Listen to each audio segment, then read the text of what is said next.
जय माता दी दोस्तों, स्वागत है आप सबका मेरे यूट्यूब चैनल पर। आज नवरात्रि का 5वां दिन है और 5वां दिन माँ स्कंद माता का होता है।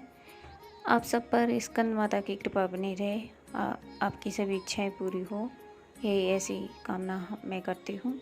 तो आज स्कंद माता का दिन है और इस दिन स्कंद माता की पूजा की जाती है। इसलिए मैं आज आपके लिए स्कंद माता की कथा लेकर आई हूँ। कथा शुरू करने से पहले दोस्तों कमेंट में जय माता दी अवश्य लिखें। इससे माता रानी प्रसन्न होंगी और आपकी सभी इच्छाएं पूर्ण करेंगी। पहाड़ों पर रहकर सांसारिक जीवों में नवचेतना का निर्माण करने वाली देवी स्कंद माता है। स्कंद कुमार कार्तिकेय की माता के कारण इन्हें स्कंद माता नाम से जाना जाता है। शास्त्रों के अनुसार माने तो दोस्तों इनकी कृपा से मूड भी ज्ञानी हो जाता है।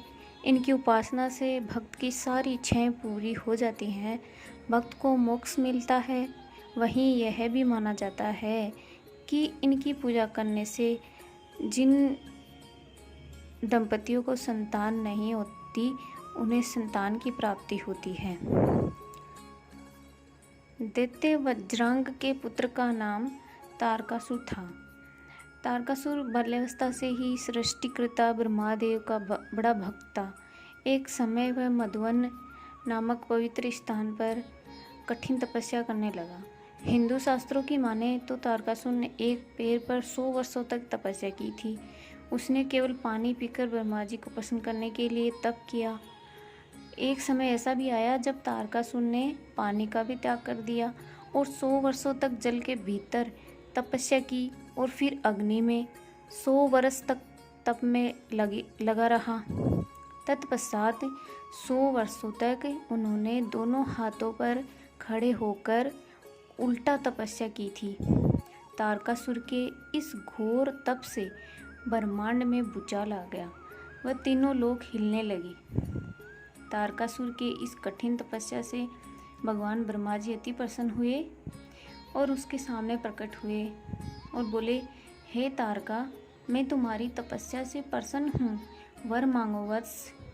तारकासुर ने ब्रह्मदेव के समक्ष हाथ जोड़कर कहा, हे प्रभु, यदि आप मेरे तप से इतना ही प्रसन्न हैं तो कृपा करके मुझे अमृत प्रदान करें। फिर ब्रह्मा जी ने तारकासुर को समझाया कि दैत्य कुमार मृत्युलोक में जो भी जन्मा है उसकी मृत्यु निश्चित है, तुम कोई और वरदान मांगो। तब तारकासुर ने कहा, हे पिता परमेश्वर, यदि मृत्यु अटल है तो मुझे वरदान दीजिए कि मैं केवल शिव के पुत्र के हाथों ही मृत्यु प्राप्त कर सकूं। ब्रह्मदेव ने उसे वरदान दे दिया। तारकासुर जानता था कि माता सती के शोक में डूबे शिव कभी विवाह नहीं करेंगे और जब विवाह ही नहीं करेंगे तो पुत्र कहाँ से होगा। वरदान पाकर तारकासुर अन्य असुरों की भांति देवलोक में उत्पात मचाने लगा। देवतागण ब्रह्मदेव के पास पहुँचे और कहा, हे सृष्टिकर्ता, तारकासुर को आपने कैसा वरदान दे दिया जिसके बल से वो समस्त देवलोक का विनाश करने लगा है, अब उसकी मृत्यु कैसे होगी। ब्रह्मा जी ने कहा कि इसके लिए महादेव को विवाह करना होगा।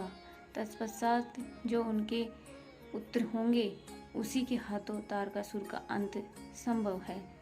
सभी देवगण महादेव के पास पहुँचे, उन्हें विवाह करने के लिए मनाया तो बहुत प्रयास के बाद महादेव मान गए और पर्वतराज हिमालय की पुत्री से विवाह किया। माता पार्वती और महादेव के घर पुत्र का जन्म हुआ जिसका नाम स्कंद यानी कार्तिकेय पड़ा। माँ पार्वती ने ही स्कंद को शस्त्र और शास्त्रों की शिक्षा देकर तारकासुर से युद्ध करने के लिए योग्य बनाया। कार्तिकेय और तारकासुर के बीच भीषण युद्ध हुआ और अंत में स्कंद ने राक्षस राज तारकासुर का वध कर दिया। इस प्रकार शिव कुमार कार्तिकेय ने देवताओं की रक्षा की। धन्यवाद दोस्तों। अगर कथा पसंद आई और आप माता रानी में विश्वास रखते हैं तो कमेंट कीजिए, लाइक कीजिए, शेयर कीजिए और चैनल को सब्सक्राइब कीजिए।